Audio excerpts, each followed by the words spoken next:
దేవుని సన్నిధిలో ప్రార్థన చేయకపోవడం దేవుని వాక్యంలో నుంచి కొన్ని మాటలు జ్ఞాపకం చేసుకుందాం. మత్తయి సువార్త 18వ అధ్యాయము. మత్తయి సువార్త 18వ అధ్యాయము 18, 19, 20 వచనాలు కలిపి అందరం బిగ్గరగా చదువుకుందాం. మత్తయి సువార్త 18వ అధ్యాయము 18, 19, 20 వచనాలు కలిపి బిగ్గరగా చదువుదాం. భూమి మీద మీరు వేటిని బంధింతురో అవి పరలోకమందును బంధింపబడును, భూమి మీద మీరు వేటిని విప్పుదురో అవి పరలోకమందును విప్పబడునని మీతో నిశ్చయముగా చెప్పుచున్నాను. మరియు మీలో ఇద్దరు తాము వేడుకొను దేని గూర్చి అయినను భూమి మీద ఏకీభవించిన ఎడల అది పరలోకమందున నా తండ్రి వలన వారికి దొరుకునని మీతో చెప్పుచున్నాను. ఎలయనగా ఇద్దరు ముగ్గురు నా నామమున ఎక్కడ కూడి ఉందరో అక్కడ నేను వారి మధ్యన ఉందునని చెప్పాను. ప్రభు మాటలు మన వెనుకల్లో ఆశీర్వదించి మనతో మాట్లాడును గాక. ఆమేన్. ప్రభు సహాయం కొరకే ప్రార్థన చేసుకుందాం. పరలోకమందున్న పరిశుద్ధుడైన దేవా, నమ్మదగిన తండ్రి, మీ కొందనాలు, మీ ఆశ్చర్యకరమైన మీ కృపా కనికరాన్ని బట్టి మీకు హృదయపూర్వకంగా కృతజ్ఞతలు చెల్లిస్తూ ఈ రాత్రి నీ సన్నిధిలోకి చేరి రావడానికి ఇచ్చిన కృప కొరకు వందనాలు. ఇప్పటివరకు పాటలతో నిన్ను మహింపరిచే భాగ్యం ఇచ్చారు, అందరిని బట్టి స్తుతిస్తూ దేవా, ఈ రాత్రి ప్రార్థించకపోవడం నీ వాక్యాన్ని ధ్యానించబోతుండగా చదవబడిన లేఖనం మీద నీ ఆశీర్వాదం ఉంచి చేరువచ్చిన మా అందరితో మాట్లాడుతూ రండి. దేవా, నిలబడుతున్న మీ దాసునైన నేను బలహీన అయోగ్యుననే అందుబాటులో కలిగిన వాడును. నన్ను నీ రక్తంతో కడిగి పవిత్రపరచండి. పలుకుడు వాక్శక్తిని అనుగ్రహించండి. నా నోట నీ మాటలు ఉంచుతాను వాగ్దానం నెరవేర్చండి. బలిపేట మీద కారు నిపుతో నా పెదవులు తాకండి. మీరు ఏదైనా అందజేస్తేనే కానీ నేనేమి చెప్పజాలేనని నా నిస్సహాయస్థితి మీకు తెలియజేసి మీ మీద ఆధారపడుతుండగా కృప చూపుతారండి. నిస్ప్రయం దాసును బలపరిచి చేరిన నీ ప్రజలతో మీరే మాట్లాడి ప్రార్థన కొరకు హృదయాలు సిద్ధపరుస్తూ రమ్మని మహిమ ఘనత ప్రభావాలు మీకే చెల్లించుకుంటూ యేసుప్రభు వారి శ్రేష్టమైన నామంలో ప్రార్థిస్తున్నాను మా పరమ తండ్రి. ఆమేన్.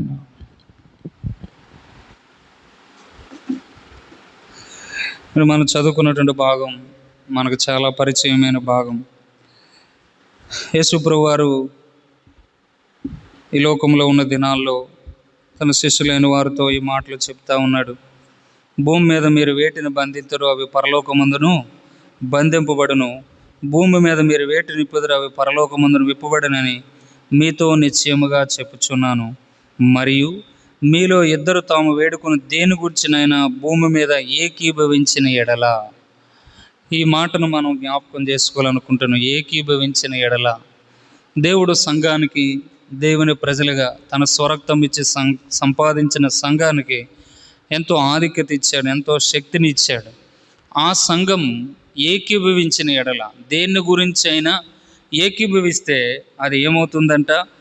ఏకీభవించి అది పరలోకమందు నా తండ్రి వల్ల వారికి దొరుకునని మీతో చెప్పుచూ ఉన్నాను. పరలోకంలో మనకు తండ్రి ఉన్నాడు. ఎట్లాంటి తండ్రి అయినా? యాకోబు 1:17 ప్రకారంగా జ్యోతిర్మయుడు ఒక తండ్రి, శ్రేష్ఠ ఈవులను ఇచ్చే తండ్రి, సంపూర్ణమైన వరాలను ఇచ్చే తండ్రి, నిత్యము ఇచ్చే తండ్రిగా ఆయన మనకున్నాడు. అయితే ఈ తండ్రి దగ్గర నుంచి మనం ఎట్లాంటి కార్యాలైనా సంఘముగా పొందుకోవాలన్నప్పుడు, దేని గురించైనా మనం ప్రార్థన చేస్తున్నప్పుడు మనం ఏం చేయాలంట? ఏకీభవించాలి. చాలాసార్లు మనం అనేక రకాల ప్రార్థనలు చేస్తూ ఉంటాం, వ్యక్తిగతంగా, కుటుంబంగా, ఇలా సంఘముగా. అయితే వ్యక్తిగతంగా చేసినప్పుడు మనం భారాల కొలది చేస్తూ ఉంటాం.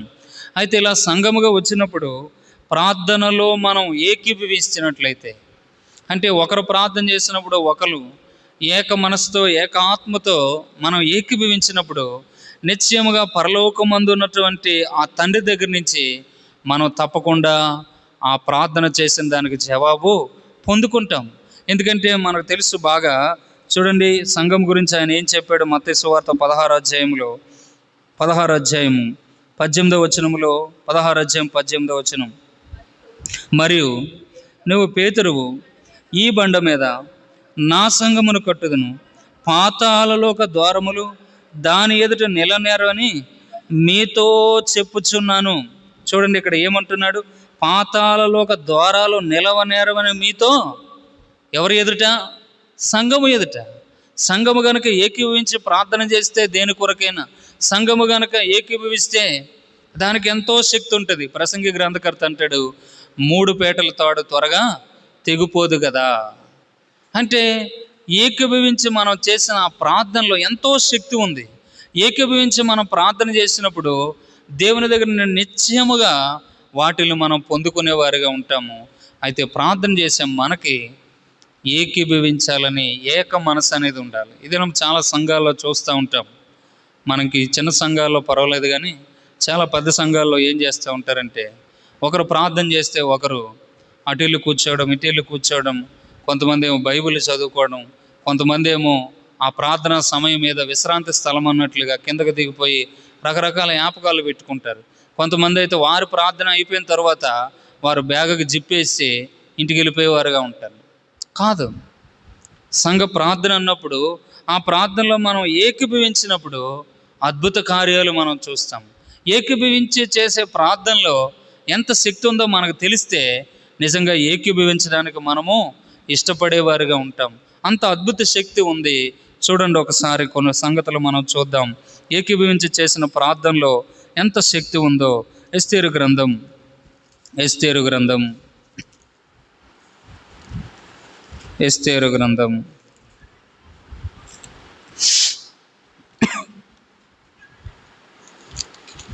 4వ అధ్యాయం 16వ వచనం. ఎస్తేరు గ్రంథం 4వ అధ్యాయం 16వ వచనం. నీవు పోయి శూషోనునందు కనబడిన యూదులందరినీ సమాజ మందిరమునకు సమకూర్చి నా నిమిత్తము ఉపవాసం ఉండి 3 దినములు అన్నపానములు చేయకుండి, నేనును నా పనికత్తులు కూడా ఉపవాసముందుము. చాలమ్మ, నేనును నా పనికత్తులు కూడా ఉపవాసముందుము. ఎవరు ఈ మాట చెప్తూ ఉన్నారు? ఎస్తేరు చెబుతూ ఉంది. ఎస్తేరు మర్దెకై దగ్గరికి ఒక వ్యక్తిని పంపిస్తూ ఆ వ్యక్తికి చెప్తా ఉంది, నీవు పోయి శూషోనునందు కనబడిన యూదులందరినీ సమాజ మందిరం సమకూర్చి నా నిమిత్త ఉపవాసం ఉండి 3 దినములు అన్నపానము చేయకుండి, నేనును నా పనికత్తులు కూడా ఉపవాసం ఉందుము. ఎందుకు ఉపవాసం ఉండాలంటుంది? ఎందుకు ప్రార్థన చేయాలంటుంది అంటే, మనకు తెలుసు ఆ యొక్క హామాను చేసిన కుట్ర వలన ఆ 120 సంస్థానంలో ఉన్న యూదులందరూ కూడా ఒకే దినం సంహరించబడాలి, ఆ యూదులందరూ కూడా ఒకే దినాన్ని చంపేయాలని రాజు అయిన అహరోస్ చేత ఒక చట్టం పుట్టించాడు. ఇప్పుడు ఆ చట్టం బయలువెడలింది అని మర్దెకైకి తెలియంగానే మర్దెకై రాణి అని ఎస్తేరు దగ్గరికి ఆ వార్తను పంపించాడు. అమ్మా, ఇది మన యూదుల పరిస్థితి ఇలా జరగబోతూ ఉంది, హామాన్ అనేవాడు ఇలా కుట్ర చేశాడు, యూదులందరినీ కూడా సంహరిస్తారంట. అంటే ఆమె ఏం సమాధానం చెప్పిందండి? చూడండి, ఆమె చెప్పిన సమాధానం ఏంటంటే, ప్రవేశించడానికి రాజు పిలుపు లేకుండా ఎవరో ప్రవేశించడానికి వీలు లేదని చెబితే మర్దెకై మళ్ళీ అంటాడు, నువ్వు ఒకసారి ఆలోచన చెయ్యి, నీవు కనుక సహాయం చేయకపోతే యూదులకు వేరొక దిక్కు నుండి సహాయం వస్తుంది, కానీ ఈ సమయాన్ని బట్టి, ఈ పరిస్థితిని బట్టి నీవు రాజకోటలోకి వచ్చావేమో ఆలోచన చెయ్యి అంటే, అప్పుడు ఎస్తేరు ఈ మాట చెప్తా ఉంది, సరే అయితే నా వెళ్ళటానికి నా వ్యతిరేకమైన నేనును నా చెలికత్తులు 3 దినాలు ఉపవాసం ఉండి ప్రార్థన చేస్తాము, ఆ తర్వాత నేను వెళ్తానని చెప్తూ వచ్చింది. చూడండి, ఈ సందర్భం అంతా మనకు బాగా తెలుసు.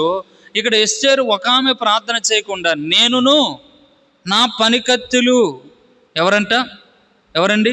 నేనును నా పనికత్తుల్లో కూడా ఉపవాసం ఉందమని చెప్పి వాళ్ళు కలిసి ప్రార్థన చేయడం ద్వారా రాజు యొక్క చట్టాలు మారిపోతూ వచ్చినాయి. ఏ హామానైతే యూదుల మీద కుట్ర చేస్తూ వచ్చాడో, ఏ హామానైతే యూదులందరినీ సంహరించాలనుకున్నాడో, ఆ హామానే చంపవేయబడ్డాడు. ఆ హామాను ఏ మర్దెకై కొరకు ఉరికొయ్యి తవ్వి కట్టించాడో అదే ఉరికొయ్యి మీద హామాను ఉరి తీయబడ్డాడు. ఏ దినమైతే 120 సంస్థానాల్లో ఉన్న యోధా ప్రజలందరూ చంపబడతారన్నారో అదే దినాన అదే యూదులు వారికి వ్యతిరేకంగా ఉన్న వారందరిని కూడా సంహరించారు. అప్పుడు యూదులు గొప్ప ఏం చేశారంట? చూడండి, 6వ అధ్యాయం 8వ అధ్యాయము 16-17 వచనాలు.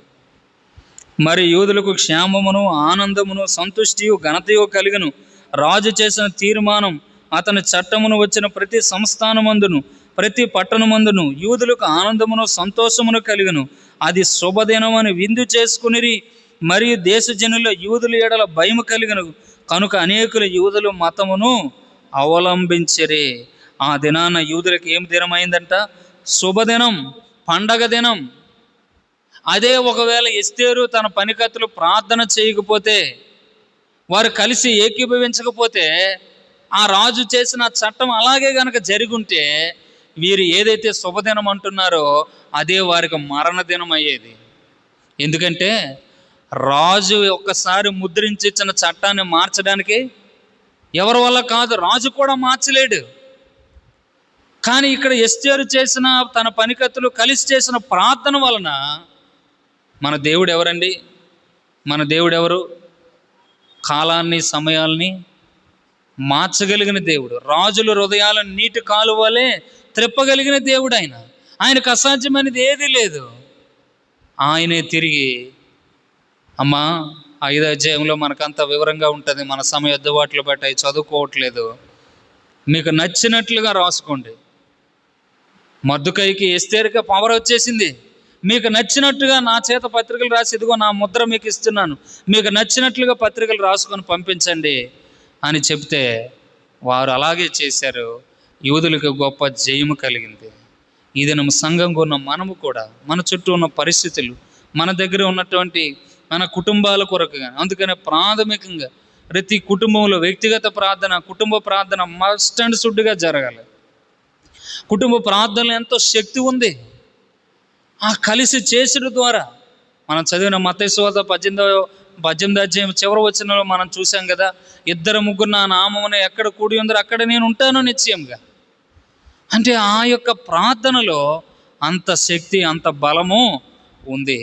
అందుకని ఏకీభవించి ప్రార్థన చేయటం అనేది ఎంతైనా అవసరమై ఉంది. ప్రార్థనలు ఏకీభవించినప్పుడు ఊహకందని కార్యాలు మనము చూడగలుగుతూ వస్తాము. చూడండి, దానియేలు గ్రంథము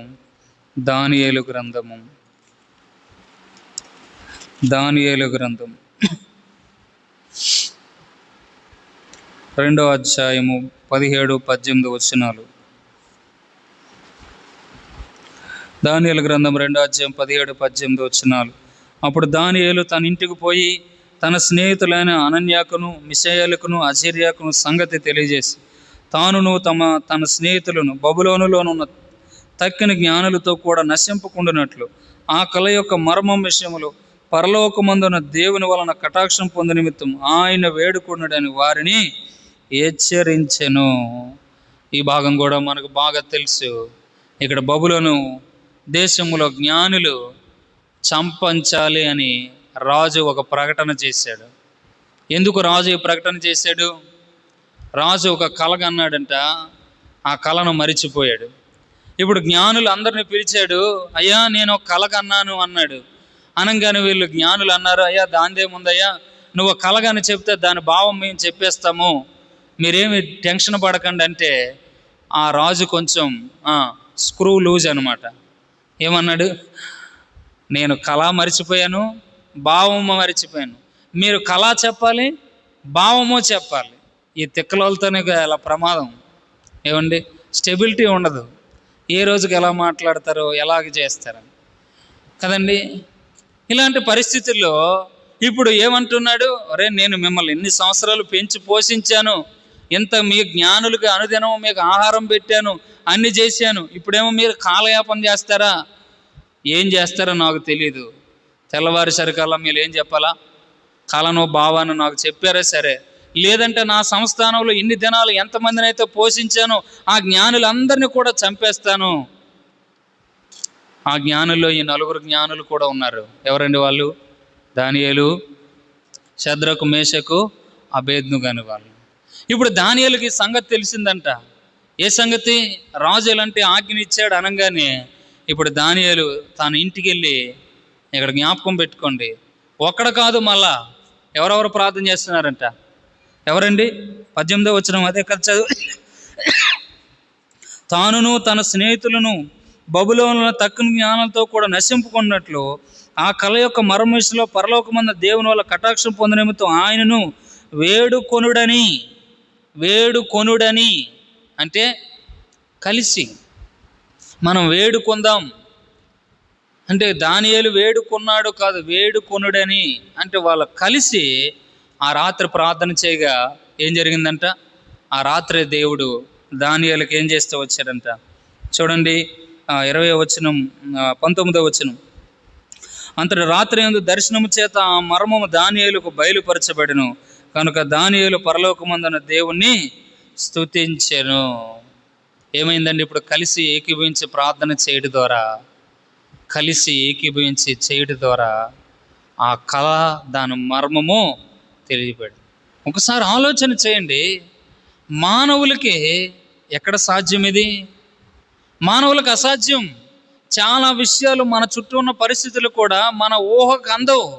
మనం ఈ పరిస్థితులను ఎలా జయించగలం, వీటి నుంచి మనం ఎలా విడుదల పొందగలమని మనం అనుకుంటాం. కానీ ఒక్కసారి ఏకీభించి ప్రార్థన చేస్తే మన దేవుని గురించిన గొప్పతనం, ఇక్కడ ఒక మాట ఉంది చూడండి 20వ వచనములో, 20వ వచనం. ఎట్లనగా దేవుడు జ్ఞాన బలము కలవాడు, యుగములన్నిటిను దేవుని నామ స్తుతింపబడిన గాక. ఆయన కాలములను సమయాలను మార్చువాడయుండి రాజులను త్రోసివేయచ్చు నియమించుచు ఉన్నవాడును, వివేకులకు వివేకమును జ్ఞానులకు జ్ఞానమును అనుగ్రహించువాడనై. ఏంటండి? జ్ఞానబలం ఆయన దగ్గర ఉంది. రాజులు తీసివేయాలన్నా, రాజులు నియమించాలన్నా, ఏం చేయాలన్నా ఆయనకుంది. ఇంకది ఏముందంట ఆయనకి? కాలాన్ని సమయాలని మార్చగలిగిన వాడు ఆయనే. కాలాన్ని ఆపేయాలన్నా ఆపేస్తాడు. ఒక ఆయన ప్రార్థన చేస్తే ఒక రోజంత కాలం ఏమైపోయిందంట? ఎవరైనా బైబిల్ గ్రంథంలో ఇద్దరు గొప్ప వ్యక్తులు ప్రార్థన ఉంది. ఒక ఆయన యెహోషువ, ఆయన ఏం చేశాడండి? సూర్యచంద్రుల్నే ప్రార్థనతో ఆపగలిగినాడు. ఇంకొక ఆయన ఉన్నాడు, ఆయన ఎవరిని ఆపాడు? సృష్టికర్తనే ఆపేశాడు. మార్కు సువార్త 9వ అధ్యాయంలో గుడ్డివాడు చూస్తాం. గుడ్డివాడు కేకలేయగా, దావీదు కుమారుడా, దావీదు కుమారుడు అని కేకలేయగా ఎవరు ఆగిపోయారంట? సృష్టికర్తే ఆగిపోయినాడు. అంటే మన ప్రార్థనలో అంత శక్తి ఉంది. నిజంగా మనం హృదయపూర్వకంగా ప్రార్థన చేస్తే ఆ శక్తి విడుదలవుతుంది. ఆ యెహోషువ ప్రార్థన చేయగానే ఆ కాలాలు సమయాల్ని నియమించి ఆ దేవుడే, ఆ సూర్యుడా నువ్వు ఆగిపో, చంద్రుడా నువ్వు ఆగిపో అని ఆజ్ఞాపించి వాటిని ఆపివేస్తూ వచ్చాడు. నడుస్తున్న సృష్టికర్త ఆ గుడ్డివాడు కేకలు వేయగా ఆగిపోతూ వచ్చాడు. కనుక ఈ దేవుడు కాలాన్ని సమయాల్ని మార్చువాడు. ఇంకా 22వ వచనములు ఏముందండి? ఆయన మరుగు మాటలను మర్మములు బయలుపరచును, అంధకారంలోని సంగతులు ఆయనకు తెలియను, వెలుగు యొక్క నివాస స్థలము ఆయన యొద్ద ఉన్నది. వెలుగు యొక్క నివాస స్థలం ఎక్కడుందంట? ఆయన దగ్గర ఉన్నది. అంధకారంలోని సంగతులన్నీ మనకు తెలియదు, ఆయనకు తెలుసు. అందుకే అంటాడు యెషయా 58లో, మా ఆలోచనలు మీ ఆలోచనలు వంటివి కాదు, నా తలంపులు మీ తలంపులు వంటివి కాదు. మన తలంపులు కొంచెం వరకే, మన ఆలోచనలు కొంతవరకే, కానీ ఆయన ఆలోచనలు ఎంతో గొప్పవి. ఇక్కడ చూడండి, ఎస్తేరు కానీ దానియేలు కానీ వీళ్ళ యొక్క ధైర్యంతో చేసిన ప్రార్థన దేవుడు ఒకవేళ అంగీకరించకపోతే పరిస్థితి ఏమవుద్దండి? ఇప్పుడు నిజంగా ఎస్తేరు తన పనికత్తులు ప్రార్థన చేశారు. ప్రార్థన చేసిన తర్వాత ఎస్తేరు మొండిగా రాజు ఎదుటికి వెళ్ళింది అనుకోండి, ఏం జరుగుతుంది? రాజు పిలకుండా రాణి అయినా రాజు భవనంలోకి వెళ్తే ఏమంటే ఏమవ్వాలా? ఆమె యొక్క పోస్టింగు ఊడిపోతుంది. రాజు దండము చూపిస్తేనే ఏం చేయాలి? రాణి అయినా కానీ రాజు ఉండే స్థలంలోకి వెళ్ళాలి. కానీ ఇక్కడ ఈమె ప్రార్థన చేసే ధైర్యంగా వెళ్ళింది. వెళ్ళంగానే దేవుడు ఆయనకు మనసు చూపించి ఎమ్మటే ఎస్తేరుని చూడంగానే ఆయన దండము చూపించాడంట. ఇక్కడ కూడా చూడండి, ఒకవేళ దానియేలు ఆ జ్ఞానాన్ని పొందుకోకుండా తెల్లవారి రాజు ఎదుటికి వెళ్ళిపోయి, ఇప్పుడు దానియేలు అడిగాడు, అయ్యో మాకు కొంచెం సమయం ఇవ్వండి, మేము వాటి భావం చెప్తామని. ఇప్పుడు ఆ భావం తెలుసుకోకపోతే ఏమవుతుంది? ఆ బబులోనులో ఉన్న జ్ఞానులు అందరికంటే ముందుగా ఆ రాజు ఎవరి దగ్గరికి వస్తాడండి? దానియేలు దగ్గరికి వస్తాడు. ఏమరా అబ్బాయి, నువ్వేదో తెలివైన అనుకొని నాకు సమయం ఇవ్వండి, నేను చెప్పేస్తానన్నావు, ఇప్పుడు ఏంటి అబ్బాయి నీ సంగతి అని ముందు దానియేలు యొక్క ఏం పట్టుకుంటాడు? కాలర పట్టుకొని తీసుకెళ్తాడు. కానీ ఈ దేవుడు అలాంటి వాడు కాదు. తన దగ్గరికి వచ్చిన వారిని ఎవరిని కూడా ఆయన సిగ్గుపరచనివ్వడు. తన నమ్మిన వారిని ఎవరిని కూడా ఆయన తలగా ఉంచుతాడు కానీ తోకగా ఉంచనివ్వడు. మీరు పైవారిగా ఉంటారు, కింద వారిగా ఉండరు అంటూ ఉన్నాడు.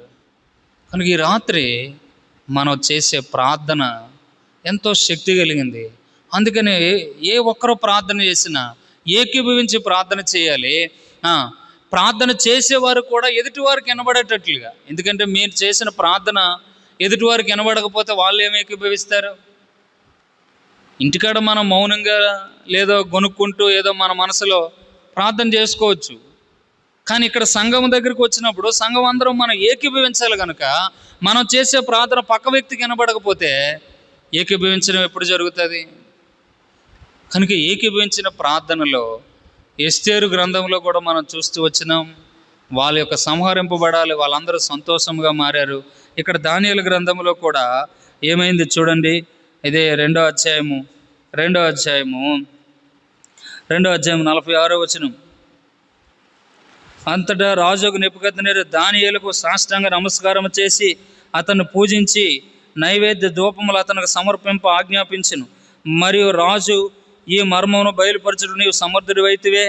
నీ దేవుడు దేవతలకు దేవుడును రాజులకు ప్రభువును మర్మములు బయలుపరచి వాడై ఉన్నాడని దానియేలుకు ప్రత్యుత్తరం ఇచ్చెను. అప్పుడు రాజు దానియేలు బహుగా హెచ్చించి అనేక గొప్ప దానములు ఇచ్చి అతనిని బబులోను సంస్థానం అంతటి మీద అధిపతిగాను బబులోను జ్ఞానులందరిలో ప్రధానిగాను నియమించెను. ఏం చేశాడంట? అందరిలో ప్రధానిగా నియమించాడంట. ఆ యొక్క దేవుడు గొప్ప దేవుడు అని ఒక అన్య రాజు కొనియాడాడు. ఇది ನಮ್ಮ సంఘం ఎదుటి కూడా అదే అంటున్నాడు. పాతాళంలో ఒక ద్వారాలు నిలవనేరు. సంఘముగా మనం ఏ ఒక్క కుటుంబం కొరకైనా, సేవకుల కుటుంబం కొరకైనా, ఇంకెవరి కొరకైనా మనం ఏం చేయాలా? కలిసి ఏకీభవించి ప్రార్థన చేయాలి. ఇక్కడ దానియేలు ఒక్కడ పూనుకున్నాడు. చాలా మంది అనుకుంటారు వాళ్ళ కొరకు మనం ఎందుకు ప్రార్థన చేయాలా, వీళ్ళ కొరకు మనం ఎందుకు ప్రార్థన చేయాలా, వాళ్ళు ప్రార్థన చేస్తే మనం ఎందుకు ఏకీభవించాలని. ఇక్కడ చూడండి, నిర్ణయము దానియేలు ఒక్కడ తీసుకున్నాడు. ఇప్పుడు రిజల్ట్ కూడా దానియేలు ఒక్కడికే వచ్చిందా? చూడండి 48వ వచనంలో దానియేలేమో ఏమయ్యాడంట? ప్రధానిగా అయ్యాడు. 49వ వచనంలో అంతట దానియేలు రాజునొద్ద మనవి చేసుకొనగా రాజు శద్రకు మేషకు అబేద్నెగోను వారిని బబులోను సంస్థానం మీద విచారణకర్తలుగా. ఒక్కడికే వచ్చిందా ఫలం? ఆనాడు ఎస్తేరు ప్రార్థన చేసినప్పుడు ఎస్తేరు ఒకరికైనా కాదు, యూదులందరికీ. ఇప్పుడు మనందరము కూడా ఏకీభవించి ప్రార్థన చేస్తే మనకి కూడా ఏం కలుగుతుందంట? తిమోతి రాసిన 1వ పత్రిక 2వ అధ్యాయం 1వ వచనం ప్రకారంగా మనం సంపూర్ణమైన భక్తి, మాన్యత, నెమ్మదిగానే సుఖంగాను బ్రతుకు నిమిత్తం మనుషులందరి కొరకు ఏం చేయాల? మనుషులందరి కొరకు ప్రార్థనలు, విజ్ఞాపనలు, యాచనలు, కృతజ్ఞతాస్తుతులు చెల్లించవలనని దేవుడు కోరుతూ ఉన్నాడు. అది దేవుని దృష్టికి ఇష్టమైనదంట. యెరూషలేమా, నిన్ను ప్రేమించేవారు వర్ధిల్లుతారు. ఇర్మియా అంటాడు, ఇర్మియా గ్రంథంలో, మిమ్మల్ని చెరగా కొనిపోయిన పట్టణం క్షేమం కొరకు ప్రార్థన చేయండి, ఆ పట్టణ క్షేమమే మీ క్షేమానికి కారణం. ఈ దినం మనము కూడా ఈ శాటిలైట్ సిటీలో ఉన్నాం. శాటిలైట్ సిటీలో భయంకరమైన ప్రజలు ఉన్నారు. మనం ఏం చేయాలా? అనుదినం ఆ ప్రజల కొరకు ప్రార్థన చేయాలా. ఏకీభవించి ప్రార్థన చేస్తే ఆ ప్రార్థనే మనకు ఎంతో శక్తినిస్తుంది, మన కుటుంబాలకు నెమ్మదినిస్తుంది, మన కుటుంబాలకు సమాధానం ఇస్తుంది, మన కుటుంబాలని అది ఆశీర్వదిస్తుంది. కనుక ఏకీభవించే ప్రార్థనలో అంత శక్తి ఉంది. అపోస్తలుల కార్యములు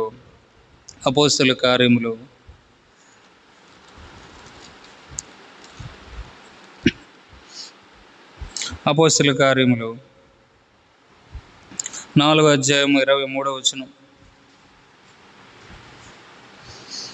అపోస్తలుల కార్యములు 4వ అధ్యాయం 23వ వచనం. వారు విడుదల నుండి తమ స్వజనుల యొద్దకు వచ్చి ప్రధాన యాజకులను పెద్దలను తమతో చెప్పిన మాటలన్నిటిని వారికి తెలిపిరి. వారు విని ఏక మనస్సుతో దేవునికి ఇట్లా బిగ్గరగా మొరపెట్టిరి. ఆది సంఘము ఏక మనసుతో బిగ్గరగా మొరపెట్టారంట. ఎందుకు ఏకీభవించి బిగ్గరగా మొరపెట్టారు అంటే, పేతురు యోహానులు వెళ్ళి దేవుని గురించి ప్రకటిస్తూ ఉంటే వారిని ఏం చేశారంట, ఆటంకపరిచారు. మీరు ఇక్కడ సువార్త చెప్పకూడదు, ఇక్కడ దేవుని పని చేయకూడదు, ఇక్కడ మీరు యేసు నామమున స్వస్థపరచకూడదు, ఇక్కడ ఎట్లా నుంచైనా మీరు వెళ్ళిపోవాలని వాళ్ళు చంపడానికి బెదిరించి వదిలిపెట్టారంట. ఇప్పుడు వాళ్ళ దగ్గర నుంచి వారు విడుదల పొంది సంఘానికి మాటలు తెలియజేశారు. ఏ మాటలు? అయ్యా ఇలా జరిగింది, వాక్యం ప్రకటించడానికి వెళ్తే ఇలా అంటున్నారు, దేవుని నామాన్న స్వస్థపరిస్తే ఇలా అంటున్నారు అని అనగానే సంఘం అంతా కలిసి ఏం చేశారంట, ఏక మనసుతో బిగ్గరగా ఏం చేశారంట, ప్రార్థన చేశారు. ఎప్పుడైతే వాళ్ళు అలా ప్రార్థన చేశారో ఏం జరిగిందండి? 31వ వచనం చూడండి. 31వ వచనం, వారు ప్రార్థన చేయగానే వారు కూడి ఉన్న చోట కంపించును. అప్పుడు వారందరూ పరిశుద్ధాత్మతో నిండిన వారే దేవుని వాక్యమును ధైర్యముగా బోధించిరి. చూడండి, దేవుని పని జరగటానికి, దేవుని పరిచర్యకు ఆటంకాలు తొలగిపోవటానికి ఏక మనసుతో చేసిన ప్రార్థన ఎంతో గొప్పది. ప్రతి క్రైస్తవుడిగా సంఘములో మన బాధ్యత ఏంటంటే సంఘ క్షేమము కొరకు, సంఘ సేవకుల కొరకు, వాక్యం ధారాళంగా ప్రకటించబట్టు కొరకు ప్రార్థన చేయాలి. గత శుక్రవారం కూడా నేను జ్ఞాపకం చేస్తూ వచ్చాను. ఎఫెసీయులకు రాసిన పత్రికలో అపోస్తలుడైన పౌలు గారు కూడా సంఘాన్ని ఇదే అడుగుతూ వచ్చాడు. చూడండి, ఎఫెసీయులకు రాసిన పత్రిక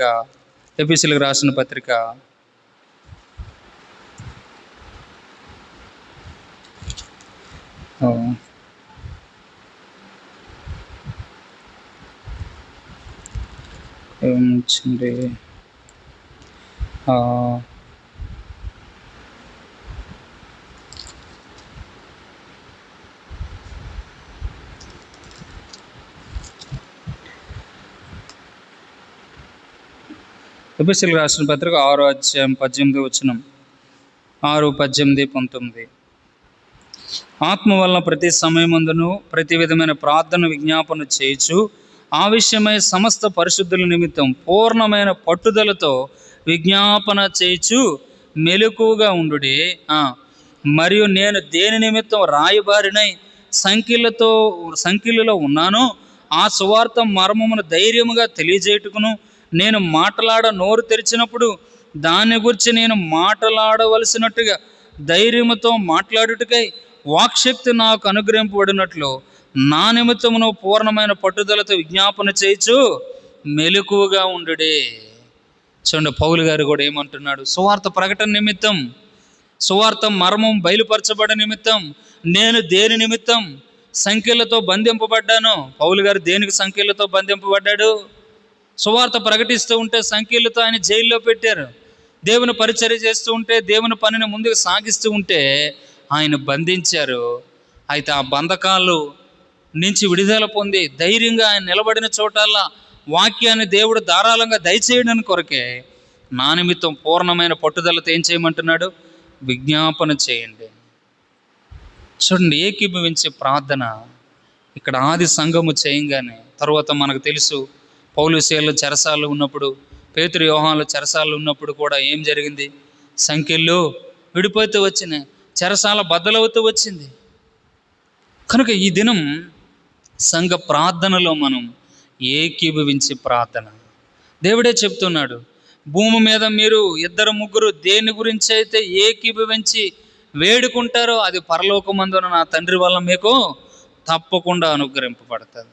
ఈ సంఘము కలిసి చేసే ప్రార్థన వల్ల ఎన్నో అద్భుతాలు జరుగుతాయి, ఆశ్చర్యాలు జరుగుతాయి.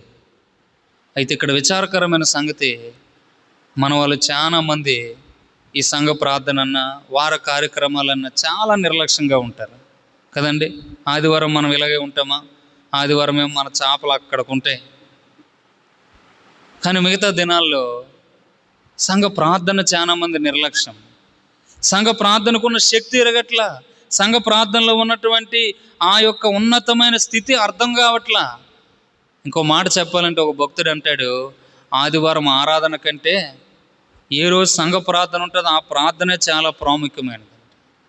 ఆ ప్రార్థన దేవుడు తప్పకుండా సంఘము కలిసి చేసిన ప్రార్థనలు. ఎందుకంటే సంఘం అంటే మనం ఏదో సంఘం అంటే సంఘమేనండి అనుకుంటారు. ఈ సంఘానికి ఎంత విలువ ఉందా? ఆయన అన్నాడు, నా స్వరక్తం ఇచ్చి సంపాదించిన సంఘం. మీరు క్షయమైపోయే వెండి బంగారం వంటి వస్తువుల చేత విమోచింపబడలేదు. అమూల్యమును నిష్కలంకు నిర్దోషమైన క్రీస్తు రక్తము చేత మనము కొనబడ్డాం, విమోచింపబడ్డాం. ఈ సంఘానికి ఎంతో ప్రాముఖ్యత ఉంది, ఈ సంఘానికి ఎంతో ఆధిక్యత ఉంది. అయితే ఈ సంఘము కలిసి చేసే ప్రార్థన దేవుడు నిశ్చయముగా ఆలకిస్తాడు. కనుక ఈ రాత్రి మనము కూడా అట్టి మనసుతో ఏకీభవించి ప్రార్థన చేద్దాం. చాలాసార్లు చాలా అలవాట్లు మనం ఆ సంఘంలో నేర్పించాలన్నా చాలామంది నేర్చుకోవడానికి కూడా ముందుకు రాలా. ప్రార్థన కూడికలకు వచ్చినప్పుడు ఒకవేళ మీ కుటుంబ పరిస్థితులు ఏమైనా ఉంటే రాసే అని చెప్పాము, చాలా మంది తెలియడం లేదు. వాళ్ళు ఎవరో కంప్లైంట్ చేశారు, సేవకుడు బల్ల దగ్గర ప్రార్థన చేస్తున్నాడు, ఆయన ఎందుకు బాధపడడం, అందుకే మందిరానికి రాము. ఇది అవివేకం. అది బల్ల దగ్గర ప్రార్థన అంటే ఏమనుకుంటున్నాం మనం? అది క్రీస్తే మన మధ్యలో ఉన్నాడు, ఆయన జ్ఞాపకం చేసుకోవడం అంటున్నాం కదా. అది ఆ జ్ఞాపకం చేసుకుంటున్నప్పుడు, ఆయన బల విరిచినప్పుడు ఆయన మన సమీపంలో ఉన్నాడని ఆ ప్రార్థన ఎంతో ప్రాముఖ్యమైనది. దాని గురించినటువంటి విలువ తెలీదు, సంఘ ప్రార్థన గురించిన విలువ తెలియదు. ఏదో ఆదివారం వెళ్తున్నాం, వచ్చేస్తున్నాం. ఆదివారం వచ్చినంత మాత్రాన ప్రయోజనం లేదు. సంఘ ప్రార్థనకి ఏమండి, బిల్లి గ్రహం లాంటి వారు, ఆయనకున్న సంఘం 10,000 అండి. ఆయనకు ఆదివారం ఎంతమంది గ్యాదర్ అవుతారు? 10,000 మంది. ఎవరో ఒక ఆయన విలేకరు అడిగాడంట, అయ్యగారు మీ సంఘాలను ఎంతమంది ఉంటారంటే 100 మంది అని చెప్పాడంట. అదేంటండి మీ సంఘం ఎంతమంది అని విన్నామంటే, ఆదివారం వచ్చిన వాళ్ళు నాకు సంఘం కాదండి, సంఘ ప్రార్థన రోజు వచ్చే 100 మందే సంఘం. గుర్తుపెట్టుకుందాం, మనం ఎక్కడున్నా ఏం చేసినా సంఘ ప్రార్థన యొక్క విలువను మనకు తెలియాలి. ఆ సంఘ ప్రార్థనలో ఆశ్చర్యకార్యాలు చూస్తాం. చట్టాలు మారిపోయినాయి, శాసనాలు మారిపోయినాయి. భూమి ఏమైపోయిందని చదివామండి అపోస్తల కార్యంలో, మనం కంపించిందంట. కారణం ఏంటి? వారు ఏక మనసుతో ఏకీభవించి బిగ్గరగా ప్రార్థన చేశారంట. ఇది మనము కూడా ఏక మనసుతో ఏకీభవించి మన కుటుంబాల్లో ఉన్న పరిస్థితుల కొరకు, యాక్చువల్గా రాత్రి 12 గంటల వరకు ప్రార్థన కలిగి ఉండాలి. ఈరోజు పగల మీటింగ్ ఉండడం వల్ల మనం కలిగి ఉండలేకపోయాం. కంపల్సరీ కలిగి ఉండాలని ఆశ నాకు ఉంది. ఎందుకంటే రేపు ఆల్రెడీ స్కూల్లో కాలేజీలు స్టార్ట్ అవుతూ ఉన్నాయి, పిల్లల గురించి ప్రార్థన చేయాలనే భారం ఉంది. కానీ మన వాళ్ళు గ్యాదర్ అవ్వటం వల్ల కొంత అనాలోచనగా ఇలా జరిగిపోయింది. అంటే గత ఆదివారం నేను కూడా లేకపోవడం, ఆ పరిస్థితులు బట్టి. సరే, ఏదేమైనా దేవుని వాక్య ప్రకారం ఏకీభవించి మనం ప్రార్థన చేద్దాం. ఏకీభవించిన ప్రార్థనలో ఎంత శక్తి ఉందో మనం జ్ఞాపకం చేసుకున్నాం. ఈ రాత్రి మనకి కూడా దేవుడు అట్ట శక్తి విడుదల చేసినట్లుగా భారంతో ఏక మనసుతో ఏకీభవించి మనము కూడా ప్రార్థన చేద్దాం. దేవుడు అట్టి కృప మనకు దయచేయనుగాక. ఆమేన్. మోకరించండి, ప్రార్థన చేసుకుందాం.